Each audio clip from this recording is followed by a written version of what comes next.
ಅಧ್ಯಾಯ 30 ಮತ್ತು 31. ಋಷಿಗಳ ಪ್ರಶ್ನೆಗಳಿಗೆ ಉತ್ತರಿಸುತ್ತಾ ವಾಯುದೇವರಿಂದ ಶಿವನ ಸ್ವತಂತ್ರ ಹಾಗೂ ಸರ್ವಾನುಗ್ರಹ ಸ್ವರೂಪದ ಪ್ರತಿಪಾದನೆ. ಅನಂತರ ಋಷಿಗಳು ಅನೇಕ ಕಾರಣಗಳನ್ನು ಕೊಟ್ಟು ಕೇಳಿದರು.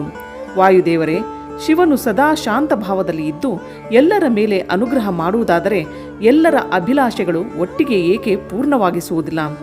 ಎಲ್ಲವನ್ನೂ ಮಾಡಲು ಸಮರ್ಥನಾಗಿರುವಾಗ ಎಲ್ಲರನ್ನು ಒಂದೇ ಬಾರಿಗೆ ಬಂಧನದಿಂದ ಏಕೆ ಮುಕ್ತಗೊಳಿಸುವುದಿಲ್ಲ? ಅನಾದಿ ಕಾಲದಿಂದ ನಡೆದು ಬಂದಿರುವ ಎಲ್ಲರ ವಿಚಿತ್ರ ಕರ್ಮಗಳು ಬೇರೆ ಬೇರೆಯಾಗಿವೆ. ಆದ್ದರಿಂದ ಎಲ್ಲರಿಗೆ ಒಂದೇ ರೀತಿಯ ಫಲ ಸಿಗುವುದಿಲ್ಲ ಎಂದು ಹೇಳಿದರೆ ಇದು ಸರಿಯಲ್ಲ. ಏಕೆಂದರೆ ಕರ್ಮಗಳ ವಿಚಿತ್ರತೆಯು ಇಲ್ಲಿ ನಿಯಾಮಕವಾಗಲಾರದು. ಕಾರಣ ಆ ಕರ್ಮಗಳು ಈಶ್ವರನು ಮಾಡಿಸುವುದರಿಂದಲೇ ಆಗುತ್ತವೆ. ಈ ವಿಷಯದಲ್ಲಿ ಹೆಚ್ಚು ಹೇಳುವುದರಿಂದ ಏನು ಲಾಭ? ಮೇಲೆ ಹೇಳಿದ ಬೇರೆ ಬೇರೆ ಯುಕ್ತಿಗಳಿಂದ ಹರಡಿದ ನಾಸ್ತಿಕತೆಯು ಶೀಘ್ರವಾಗಿ ನಿವೃತ್ತಿಯಾಗುವಂತಹ ಉಪದೇಶವನ್ನು ಮಾಡಿರಿ. ವಾಯುದೇವರು ಹೇಳಿದರು, ಬ್ರಾಹ್ಮಣರೇ, ನೀವು ಯುಕ್ತಿಗಳಿಂದ ಪ್ರೇರಿತರಾಗಿ ಉಪಸ್ಥಿತಗೊಳಿಸಿದ ಸಂಶಯವು ಉಚಿತವೇ ಆಗಿದೆ. ಏಕೆಂದರೆ ಯಾವುದೇ ಮಾತನ್ನು ತಿಳಿಯುವ ಇಚ್ಛೆಯಿಂದ ಅಥವಾ ತತ್ವಜ್ಞಾನಕ್ಕಾಗಿ ಕೇಳಿದ ಪ್ರಶ್ನೆಯು ಸಾಧುಬುದ್ಧಿಯುಳ್ಳ ಪುರುಷರಲ್ಲಿ ನಾಸ್ತಿಕತೆಯನ್ನು ಉಂಟು ಮಾಡುವುದಿಲ್ಲ. ನಾನು ಈ ವಿಷಯದಲ್ಲಿ ಸತ್ಪುರುಷರ ಮೋಹವು ದೂರಗೊಳಿಸುವ ಪ್ರಮಾಣವನ್ನು ಪ್ರಸ್ತುತಪಡಿಸುವೆನು. ಅಸತ್ಪುರುಷರ ಅನ್ಯಥಾ ಭಾವದಲ್ಲಿ ಪ್ರಭು ಶಿವನ ಕೃಪೆಯ ಅಭಾವವೇ ಕಾರಣವಾಗಿದೆ. ಪರಿಪೂರ್ಣ ಪರಮಾತ್ಮ ಶಿವನ ಪರಮಾನುಗ್ರಹವಲ್ಲದೆ ಯಾವ ಕರ್ತವ್ಯವೂ ಇಲ್ಲ ಎಂದು ನಿಶ್ಚಯಿಸಲಾಗಿದೆ. ಪರಾನುಗ್ರಹ ಕರ್ಮದಲ್ಲಿ ಸ್ವಭಾವವೇ ಪರ್ಯಾಪ್ತ, ಅಂದರೆ ಪೂರ್ಣತಃ ಸಮರ್ಥವಾಗಿದೆ. ಇಲ್ಲದಿದ್ದರೆ ಸ್ವಭಾವರಹಿತ ಪುರುಷನು ಯಾರ ಮೇಲೆಯೂ ಅನುಗ್ರಹವನ್ನು ಮಾಡಲಾರನು. ಪಶು ಮತ್ತು ಪಾಶರೂಪಿ ಇಡೀ ಜಗತ್ತೇ ಪರವೆಂದು ಹೇಳಲಾಗಿದೆ. ಅದು ಅನುಗ್ರಹಕ್ಕೆ ಪಾತ್ರವಾಗಿದೆ. ಪರವನ್ನು ಅನುಗ್ರಹಿಸಲು ಪತಿಯ ಆಜ್ಞೆಯ ಸಮನ್ವಯ ಅವಶ್ಯಕತೆ ಇದೆ. ಪತಿಯು ಆಜ್ಞೆ ಮಾಡುವವನು, ಅವನೇ ಸದಾ ಎಲ್ಲರ ಮೇಲೆ ಅನುಗ್ರಹವನ್ನು ಮಾಡುವನು. ಆ ಅನುಗ್ರಹಕ್ಕಾಗಿಯೇ ಆಜ್ಞಾರೂಪ ಅರ್ಥವನ್ನು ಸ್ವೀಕರಿಸಿದಾಗ ಶಿವನು ಪರತಂತ್ರವೆಂದು ಹೇಗೆ ಹೇಳಲಾಗುತ್ತದೆ? ಅನುಗ್ರಾಹಕನು ಇಲ್ಲದಿದ್ದರೆ ಅನುಗ್ರಹದ ಸಿದ್ಧಿಯೂ ಆಗಲಾರದು. ಆದ್ದರಿಂದ ಸ್ವಾತಂತ್ರ್ಯ ಶಬ್ದದ ಅರ್ಥವನ್ನು ಅಪೇಕ್ಷಿಸದಿರುವುದೇ ಅನುಗ್ರಹದ ಲಕ್ಷಣವಾಗಿದೆ. ಅನುಗ್ರಾಹ್ಯವು ಪರತಂತ್ರವೆಂದು ತಿಳಿಯಲಾಗುತ್ತದೆ. ಏಕೆಂದರೆ ಪತಿಯ ಅನುಗ್ರಹವಿಲ್ಲದೆ ಅವನಿಗೆ ಭೋಗ ಮೋಕ್ಷಗಳು ದೊರೆಯಲಾರವು. ಮೂರ್ತ್ಯಾತ್ಮನೂ ಕೂಡ ಅನುಗ್ರಹಕ್ಕೆ ಪಾತ್ರನಾಗಿದ್ದಾನೆ. ಏಕೆಂದರೆ ಅವನಿಂದಲೂ ಶಿವನ ಆಜ್ಞೆಯ ನಿವೃತ್ತಿಯಾಗುವುದಿಲ್ಲ. ಅವನು ಕೂಡ ಶಿವನ ಆಜ್ಞೆಯಿಂದ ಹೊರಗಿಲ್ಲ. ಇಲ್ಲಿ ಶಿವನ ಆಜ್ಞೆಗೆ ಅಧೀನವಲ್ಲದ ಯಾವುದೇ ವಸ್ತುವು ಇಲ್ಲಿ ಸಕಲ, ಅಂದರೆ ಸಗುಣ ಅಥವಾ ಸಾಕಾರನಾಗಿದ್ದರೂ ಯಾರಿಂದ ನಮಗೆ ನಿಷ್ಕಲ, ಅಂದರೆ ನಿರ್ಗುಣ ಅಥವಾ ನಿರಾಕಾರ ಶಿವನ ಪ್ರಾಪ್ತಿಯಾಗುವುದೋ ಆ ಮೂರ್ತಿ ಅಥವಾ ಲಿಂಗದ ರೂಪದಲ್ಲಿ ಸಾಕ್ಷಾತ್ ಶಿವನೇ ವಿರಾಜಮಾನನಾಗಿದ್ದಾನೆ. ಅದು ಶಿವನ ಮೂರ್ತಿಯಾಗಿದೆ ಎಂಬ ಮಾತು ಉಪಚಾರದಿಂದ ಹೇಳಲಾಗುತ್ತದೆ. ಸಾಕ್ಷಾತ್ ನಿಷ್ಕಲ ಹಾಗೂ ಪರಮ ಕಾರಣರೂಪಿ ಶಿವನು ಯಾರಿಗೂ ಸಾಕಾರ ಅನುಭವದಿಂದ ಉಪಲಕ್ಷಿತನಾಗುವುದಿಲ್ಲ ಎಂಬ ಮಾತು ಇಲ್ಲ. ಇಲ್ಲಿ ಪ್ರಮಾಣಗಮ್ಯವಾಗುವುದು ಅವನ ಸ್ವಭಾವದ ಉಪಪಾದಕವಲ್ಲ. ಪ್ರಮಾಣ ಅಥವಾ ಪ್ರತೀಕ ಮಾತ್ರದಿಂದ ಅಪೇಕ್ಷಿತ ಬುದ್ಧಿಯ ಉದಯವಾಗುವುದಿಲ್ಲ. ಅವನು ಪರಮ ತತ್ವದ ಉಪಲಕ್ಷಣ ಮಾತ್ರನಾಗಿರುವನು. ಇದಲ್ಲದೆ ಅದರ ಬೇರೆ ಯಾವುದೇ ಅಭಿಪ್ರಾಯವಿಲ್ಲ. ಯಾವುದಾದರೂ ಮೂರ್ತಿಯೇ ಆತ್ಮನ ಸಾಕ್ಷಾತ್ ಉಪಲಕ್ಷಣವಾಗಬಲ್ಲದು. ಶಿವನ ಮೂರ್ತಿಯಾಗಿದೆ. ಈ ಮಾತಿನ ಅಭಿಪ್ರಾಯವು ಆ ಮೂರ್ತಿಯ ರೂಪದಲ್ಲಿ ಪರಮಶಿವನು ವಿರಾಜಮಾನನಾಗಿದ್ದಾನೆ ಎಂಬುದೇ ಆಗಿದೆ.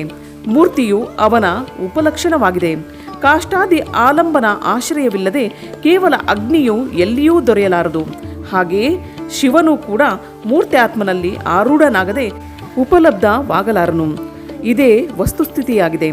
ನೀನು ಅಗ್ನಿಯನ್ನು ತೆಗೆದುಕೊಂಡು ಬಾ ಎಂದು ಯಾರಲ್ಲಾದರೂ ಹೇಳಿದರೆ ಉರಿಯುವ ಕಟ್ಟಿಗೆ, ಕೆಂಡ ಇವುಗಳಿಲ್ಲದೆ ಇವನಿಂದ ಸಾಕ್ಷಾತ್ ಅಗ್ನಿಯನ್ನು ತರಲಾಗುವುದಿಲ್ಲ. ಹಾಗೆಯೇ ಶಿವನ ಪೂಜೆಯೂ ಕೂಡ ಮೂರ್ತಿ ರೂಪದಲ್ಲೇ ಆಗಬಲ್ಲದು. ಇಲ್ಲದಿದ್ದರೆ ಇಲ್ಲ. ಅದಕ್ಕಾಗಿ ಪೂಜಾದಿಗಳಲ್ಲಿ ಮೂರ್ತ್ಯಾತ್ಮ ಇದರ ಪರಿಕಲ್ಪನೆ ಆಗುತ್ತದೆ. ಏಕೆಂದರೆ ಮೂರ್ತ್ಯಾತ್ಮನ ಕುರಿತು ಮಾಡಲಾಗುವುದನ್ನು ಸಾಕ್ಷಾತ್ ಶಿವನ ಕುರಿತು ಮಾಡಲಾಯಿತೆಂದು ತಿಳಿಯಲಾಗಿದೆ. ಲಿಂಗಾದಿಗಳಲ್ಲಿ ವಿಶೇಷವಾಗಿ ಅರ್ಚಾ ವಿಗ್ರಹಕ್ಕೆ ಮಾಡುವ ಪೂಜಾ ಕೃತ್ಯವು ಭಗವಾನ್ ಶಿವನ ಪೂಜೆಯೇ ಆಗಿದೆ. ಆಯಾಯ ಮೂರ್ತಿಗಳ ರೂಪದಲ್ಲಿ ಶಿವನ ಭಾವನೆ ಮೂಡಿಯೇ ನಾವು ಶಿವನನ್ನೇ ಉಪಾಸಿಸುತ್ತೇವೆ. ಪರಮೇಷ್ಠಿ ಶಿವನು ಮೂರ್ತ್ಯಾತ್ಮನ ಮೇಲೆ ಅನುಗ್ರಹ ಮಾಡುವಂತೆಯೇ ಮೂರ್ತ್ಯಾತ್ಮದಲ್ಲಿ ಸ್ಥಿತನಾದ ಶಿವನು ಪಶುಗಳಾದ ನಮ್ಮ ಮೇಲೆಯೂ ಅನುಗ್ರಹ ಮಾಡುತ್ತಾನೆ.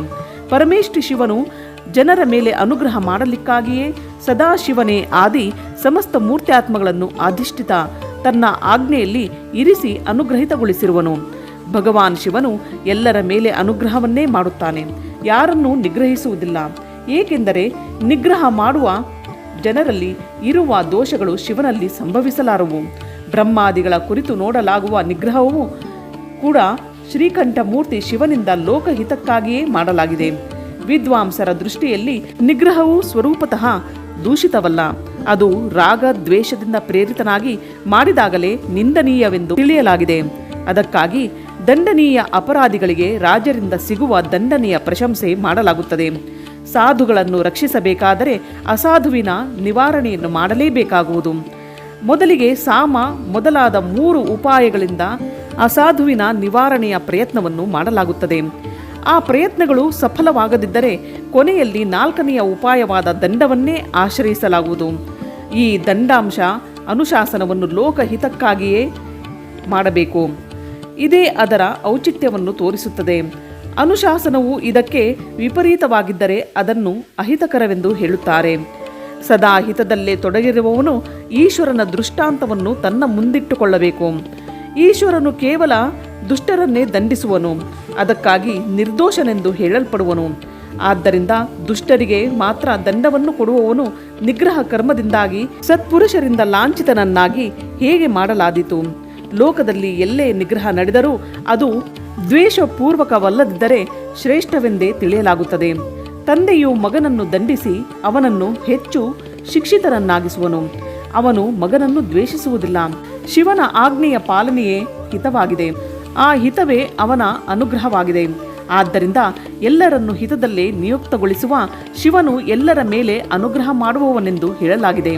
ಉಪಕಾರ ಶಬ್ದದ ಅರ್ಥವನ್ನೂ ಕೂಡ ಅನುಗ್ರಹವೆಂದೇ ಹೇಳಲಾಗಿದೆ. ಏಕೆಂದರೆ ಉಪಕಾರವು ಹಿತರೂಪವೇ ಆಗಿರುತ್ತದೆ. ಆದ್ದರಿಂದ ಎಲ್ಲರ ಉಪಕಾರವನ್ನು ಮಾಡುವ ಶಿವನು ಸರ್ವಾನುಗ್ರಾಹಕನಾಗಿದ್ದಾನೆ. ಶಿವನಿಂದ ಜಡ ಚೇತನವೆಲ್ಲವೂ ಸದಾ ಹಿತದಲ್ಲೇ ನಿಯುಕ್ತವಾಗುತ್ತದೆ. ಆದರೆ ಎಲ್ಲರಿಗೆ ಒಂದೇ ಸಲಕ್ಕೆ ಮತ್ತು ಒಂದೇ ರೀತಿಯ ಹಿತದ ಉಪಲಬ್ಧಿಯು ಆಗದಿರುವುದರಲ್ಲಿ ಅವುಗಳ ಸ್ವಭಾವವೇ ಪ್ರತಿಬಂಧಕವಾಗಿದೆ. ಸೂರ್ಯನು ತನ್ನ ಕಿರಣಗಳಿಂದ ಎಲ್ಲ ಕಮಲಗಳನ್ನು ವಿಕಸಿತಗೊಳಿಸಲು ಪ್ರೇರೇಪಿಸುವನು. ಆದರೆ ಅವು ತಮ್ಮ ತಮ್ಮ ಸ್ವಭಾವಕ್ಕನುಸಾರವಾಗಿಯೇ ಒಟ್ಟಿಗೆ ಒಂದೇ ರೀತಿಯಲ್ಲಿ ವಿಕಸಿತವಾಗುವುದಿಲ್ಲ. ಸ್ವಭಾವವು ಕೂಡ ಪದಾರ್ಥಗಳ ಭಾವಿ ಅರ್ಥದ ಕಾರಣವಾಗುತ್ತದೆ. ಆದರೆ ಅದು ನಷ್ಟವಾದರೂ ಅರ್ಥವನ್ನು ಕರ್ತೃಗಳಿಗೆ ಸಿದ್ಧ ಮಾಡಲಾರದು. ಅಗ್ನಿಯ ಸಂಯೋಗವು ಸುವರ್ಣವನ್ನು ಕರಗಿಸುತ್ತದೆ, ಇದ್ದಲು ಅಥವಾ ಕೆಂಡವನ್ನಲ್ಲ. ಹಾಗೆಯೇ ಭಗವಾನ್ ಶಿವನು ಪರಿಪಕ್ವ ಮಲವುಳ್ಳ ಪಶುಗಳನ್ನೇ ಬಂಧನ ಮುಕ್ತಗೊಳಿಸುವನು, ಇತರರನ್ನಲ್ಲ. ಯಾವ ವಸ್ತುವು ಹೇಗೆ ಇರಬೇಕೋ ಹಾಗೆ ಅದು ಸ್ವತಃ ಆಗಲಾರದು. ಹಾಗೆಯೇ ಆಗಲು ಕರ್ತೃವಿನ ಭಾವನೆಯ ಸಹಯೋಗವು ಇರುವ ಅವಶ್ಯಕತೆ ಇದೆ. ಕರ್ತೃವಿನ ಭಾವನೆ ಇಲ್ಲದೆ ಹೀಗಾಗುವುದು ಸಂಭವವಿಲ್ಲ. ಆದ್ದರಿಂದ ಕರ್ತೃನು ಸದಾ ಸ್ವತಂತ್ರನಾಗಿರುತ್ತಾನೆ. ಎಲ್ಲರ ಮೇಲೆ ಅನುಗ್ರಹವನ್ನು ಮಾಡುವ ಶಿವನು ಹೇಗೆ ಸ್ವಭಾವದಿಂದಲೇ ನಿರ್ಮಲನಾಗಿರುವನೋ ಹಾಗೆಯೇ ಜೀವ ಸಂಜ್ಞೆಯನ್ನು ಪಡೆದ ಆತ್ಮಗಳು ಸ್ವಭಾವತಃ ಮಲಿನರಾಗಿರುತ್ತವೆ. ಹೀಗೆ ಇಲ್ಲದೆ ಇರುತ್ತಿದ್ದರೆ ಆ ಜೀವರು ನಿಯಮಪೂರ್ವಕ ಸಂಸಾರದಲ್ಲಿ ಏಕೆ ಅಲಿಯುತ್ತಿದ್ದರು? ಹಾಗೂ ಶಿವನು ಸಂಸಾರ ಬಂಧನದಿಂದ ಅತೀತನಾಗಿ ಏಕೆ ಇರುತ್ತಾನೆ? ವಿದ್ವಾಂಸರು ಕರ್ಮ ಮತ್ತು ಮಾಯೆಯ ಬಂಧನವನ್ನೇ ಜೀವಿಯ ಸಂಸಾರವೆಂದು ಹೇಳುತ್ತಾರೆ.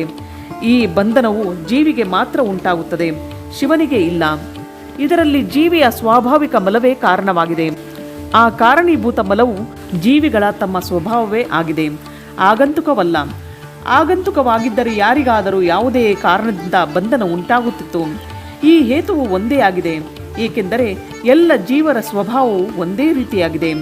ಎಲ್ಲರಲ್ಲಿ ಒಂದೇ ರೀತಿಯ ಆತ್ಮಭಾವವಿದ್ದರೂ ಮಲದ ದೋಷದಿಂದ ಕೆಲವು ಜೀವರು ಬದ್ಧರಾಗಿದ್ದಾರೆ, ಮಲದೋಷ ಇಲ್ಲದವರು ಮುಕ್ತರಾಗಿದ್ದಾರೆ.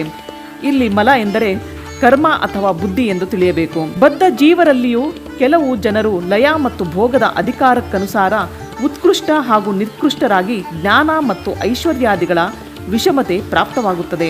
ಅರ್ಥಾತ್ ಕೆಲವು ಜನರು ಹೆಚ್ಚು ಜ್ಞಾನ ಹಾಗೂ ಐಶ್ವರ್ಯದಿಂದ ಕೂಡಿರುತ್ತಾರೆ, ಕೆಲವರು ಕಡಿಮೆ, ಕೆಲವರು ಮೂರ್ತ್ಯಾತ್ಮರಾಗುತ್ತಾರೆ, ಕೆಲವರು ಸಾಕ್ಷಾತ್ ಶಿವನ ಸಮೀಪ ಸಂಚರಿಸುವವರಾಗುತ್ತಾರೆ.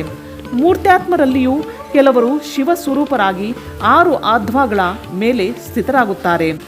ಕೆಲವರು ಆಧ್ವಾಗಳ ಮಧ್ಯ ಮಾರ್ಗದಲ್ಲಿ ಮಹೇಶ್ವರರಾಗಿ ಇರುತ್ತಾರೆ ಮತ್ತು ಕೆಲವರು ನಿಮ್ನ ಭಾಗದಲ್ಲಿ ರುದ್ರ ರೂಪದಿಂದ ಸ್ಥಿತರಾಗುತ್ತಾರೆ. ಶಿವನ ಸಮೀಪವರ್ತಿಗಳು ಸ್ವರೂಪದಲ್ಲಿಯೂ ಮಾಯೆಯ ಅತೀತರಾದ ಕಾರಣ ಉತ್ಕೃಷ್ಟ, ಮಧ್ಯಮ, ನಿಕೃಷ್ಟ ಎಂಬ ಭೇದದಿಂದ 3 ಶ್ರೇಣಿಗಳಿವೆ. ಅಲ್ಲಿ ಕೆಳಗಿನ ಸ್ಥಾನದಲ್ಲಿ ಆತ್ಮನ ಸ್ಥಿತಿಯಾಗಿದೆ, ಮಧ್ಯಮ ಸ್ಥಾನದಲ್ಲಿ ಅಂತರಾತ್ಮನ ಸ್ಥಿತಿಯಾಗಿದೆ, ಎಲ್ಲಕ್ಕಿಂತ ಉತ್ಕೃಷ್ಟ ಶ್ರೇಣಿಯ ಸ್ಥಾನದಲ್ಲಿ ಪರಮಾತ್ಮನ ಸ್ಥಿತಿಯಾಗಿದೆ. ಇವರನ್ನೇ ಕ್ರಮವಾಗಿ ಬ್ರಹ್ಮ, ವಿಷ್ಣು ಮತ್ತು ಮಹೇಶ್ವರರೆಂದು ಹೇಳುತ್ತಾರೆ. ಕೆಲವು ವಸು ಅಂದರೆ ಜೀವರು ಪರಮಾತ್ಮ ಪದವನ್ನು ಆಶ್ರಯಿಸುವರು, ಕೆಲವರು ಅಂತರಾತ್ಮ ಪದವನ್ನು ಹಾಗೂ ಕೆಲವರು ಆತ್ಮಪದದಲ್ಲಿ ಪ್ರತಿಷ್ಠಿತರಾಗುವರು. ಭಗವಾನ್ ಶಿವನು ಆಯಾಸವಿಲ್ಲದೆ ಸಮಸ್ತ ಪಶುಗಳನ್ನು ಬಂಧನ ಮುಕ್ತಗೊಳಿಸಲು ಸಮರ್ಥನಾಗಿದ್ದಾನೆ. ಹಾಗಿರುವಾಗ ಅವುಗಳನ್ನು ಬಂಧನದಲ್ಲಿ ಹಾಕಿ ಏಕೆ ದುಃಖವನ್ನು ಕೊಡುವನು? ಇಲ್ಲಿ ಇಂತಹ ವಿಚಾರ ಅಥವಾ ಸಂದೇಹವನ್ನು ಮಾಡಬಾರದು, ಏಕೆಂದರೆ ಇಡೀ ಜಗತ್ತು ದುಃಖರೂಪವೇ ಆಗಿದೆ.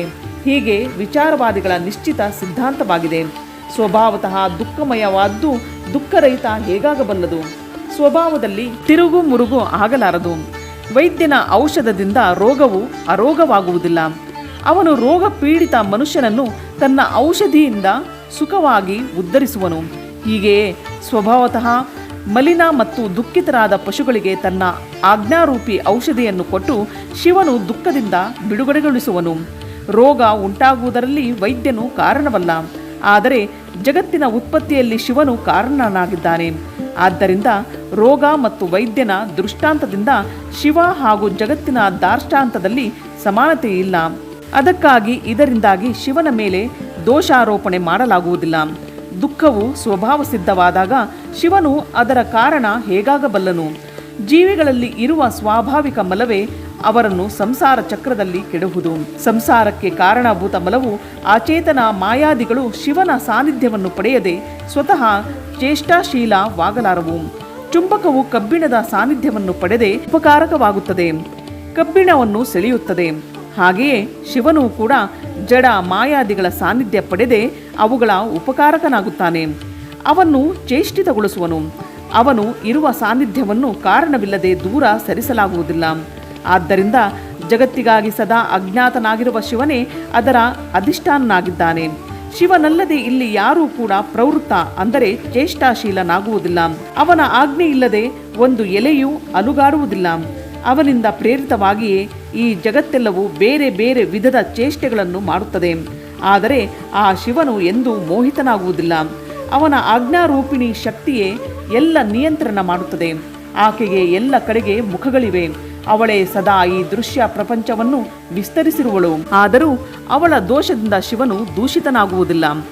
ದುರ್ಬುದ್ಧಿಯುಳ್ಳ ಮಾನವನು ಮೋಹವಶದಿಂದ ಇದಕ್ಕೆ ವಿರುದ್ಧವಾದ ಮಾನ್ಯತೆಯನ್ನಿಡುವವನು ನಾಶವಾಗಿ ಹೋಗುತ್ತಾನೆ. ಶಿವನ ಶಕ್ತಿಯ ವೈಭವದಿಂದಲೇ ಜಗತ್ತು ನಡೆಯುತ್ತಾ ಇದೆ. ಆದರೂ ಇದರಿಂದ ಶಿವನು ದೂಷಿತನಾಗುವುದಿಲ್ಲ. ಇದೇ ಸಮಯದಲ್ಲಿ ಆಕಾಶದಿಂದ ಅಶರೀರವಾಣಿಯೊಂದು ಸತ್ಯಂ ಓಂ ಅಮೃತಂ ಸೌಮ್ಯಂ ಹೀಗೆ ಸ್ಪಷ್ಟವಾಗಿ ನುಡಿಯಿತು. ಅದನ್ನು ಕೇಳಿ ಎಲ್ಲ ಜನರು ಬಹಳ ಪ್ರಸನ್ನರಾದರು. ಅವರ ಸಮಸ್ತ ಸಂಶಯಗಳು ನಿವಾರಣೆಯಾದವು. ಆ ಮುನಿಗಳು ವಿಸ್ಮಿತರಾಗಿ ಪ್ರಭು ಪವನ ದೇವನಿಗೆ ನಮಸ್ಕಾರ ಮಾಡಿದರು. ಹೀಗೆ ಆ ಮುನಿಗಳನ್ನು ಸಂದೇಹರಹಿತರನ್ನಾಗಿಸಿ ಇವರಿಗೆ ಪೂರ್ಣ ಜ್ಞಾನ ಉಂಟಾಗಲಿಲ್ಲ ಎಂದು ವಾಯುದೇವರು ತಿಳಿದರು. ಇವರ ಜ್ಞಾನವು ಇನ್ನೂ ಪ್ರತಿಷ್ಠಿತವಾಗಿಲ್ಲ ಎಂದು ತಿಳಿದು ಪುನಃ ಅವರು ಹೀಗೆ ನುಡಿದರು. ವಾಯುದೇವರು ಹೇಳಿದರು, ಮುನಿಗಳೇ, ಪರೋಕ್ಷ ಮತ್ತು ಅಪರೋಕ್ಷ ಎಂಬ ಭೇದದಿಂದ ಜ್ಞಾನವು 2 ವಿಧದಿಂದ ತಿಳಿಯಲಾಗಿದೆ. ಪರೋಕ್ಷ ಜ್ಞಾನವನ್ನು ಅಸ್ಥಿರವೆಂದು, ಅಪರೋಕ್ಷ ಜ್ಞಾನವನ್ನು ಸುಸ್ಥಿರವೆಂದು ಹೇಳಲಾಗಿದೆ. ಯುಕ್ತಿಪೂರ್ಣ ಉಪದೇಶದಿಂದ ಉಂಟಾಗುವ ಜ್ಞಾನವನ್ನು ಪರೋಕ್ಷವೆಂದು ವಿದ್ವಾಂಸರು ಹೇಳುತ್ತಾರೆ. ಅದೇ ಶ್ರೇಷ್ಠ ಅನುಷ್ಠಾನದಿಂದ ಅಪರೋಕ್ಷವಾಗುವುದು ಅಂದರೆ ಪ್ರತ್ಯಕ್ಷವಾಗುವುದು. ಅಪರೋಕ್ಷ ಜ್ಞಾನವಿಲ್ಲದೆ ಮೋಕ್ಷವಾಗುವುದಿಲ್ಲ. ಹೀಗೆ ನಿಶ್ಚಯ ಮಾಡಿ ನೀವು ಆಲಸ್ಯರಹಿತರಾಗಿ ಶ್ರೇಷ್ಠ ಅನುಷ್ಠಾನದ ಸಿದ್ಧಿಗಾಗಿ ಪ್ರಯತ್ನಿಸಿರಿ. ಇಲ್ಲಿಗೆ ಅಧ್ಯಾಯ 30 ಮತ್ತು 31 ಸಂಪೂರ್ಣವಾಯಿತು.